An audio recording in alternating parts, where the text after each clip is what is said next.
ამ ქოცნაცებმა ჯერ ხო ნაცებმა გააქციეთ საქართველოსთან ქართველები, მერე ქოცემაც მიაყოლეთ.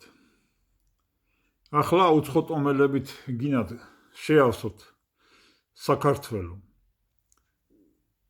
ელა ამიხსენით ამ წლების მანძილზე ამდენი რომ იპარეთ, ამდენი რომ მიიტაცეთ უამრავი უძრავი თუ მოძრავი ქონება რომ გააქვთ. აი ხვალ ომი რომ დაიწყოს. მაგა ჩამოსულების იმედზე ხართ? ვინ დაიცავს თქვენს ქონებას? აი ძალიან მაინტერესებს. რაზე ფიქრობთ? ეგ უცხო ტომელები აიყრიან გუდანაბას და დაბრუნდებიან თავის სამშობლოში. და თქვენ მარტოებს დაგტოვებენ მტრებთან. აი დაიმახსოვრეთ ჩემი სიტყვები. თუ არა ჩემი აგჯერა თუ ვიღაცების იმედი გაქვს საზღვარგარეთ.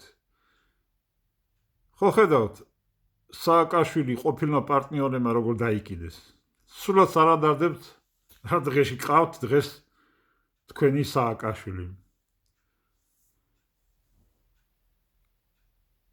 საქართველოს ომის შემთხვევაში საქართველოს გადარჩენის გეგმა რო არ გაქვთ, ეს უკვე დიდი ხანია ამას მივხვდით. ძალიან მაინტერესებს რა. აი თქვენი ქონების გადარჩენის გეგმა თუ გაქვთ. ეს მაინტერესებს, თქვენს აწყლებო თქვენ. ძალიან ცუდად ხედავთ თქვენს მომავალს. დაიმახსოვრეთ ჩემი სიტყვები.